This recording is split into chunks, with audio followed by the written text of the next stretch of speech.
நேற்று கொஞ்சம் சக்கரவள்ளி கிழங்க வாங்கிட்டு வந்தேன்.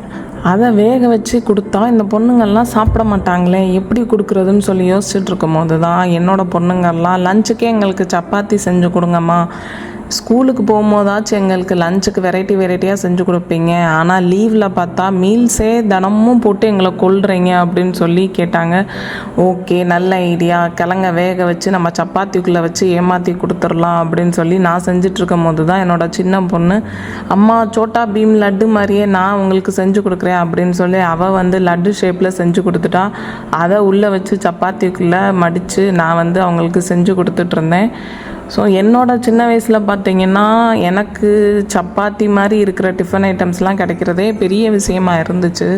ஆனால் இப்போ இருக்கிற பசங்களுக்கு சப்பாத்திக்குள்ளே நம்ம பன்னீர், பொட்டேட்டோ, இந்த மாதிரி சக்கரவள்ளி கிழங்கு ஏதாச்சும் நம்ம ஸ்டஃப் பண்ணி கொடுத்து அவங்களும் வந்து ஹெல்த்தியாக வளர்ந்தா சரி அப்படின்ற மாதிரி ஏதாச்சும் வெரைட்டியாக யோசிச்சு தான் பண்ணிகிட்ருக்கோம். அதுதான் 2K மாம்ஸோட ஸ்பெஷாலிட்டியேவும்.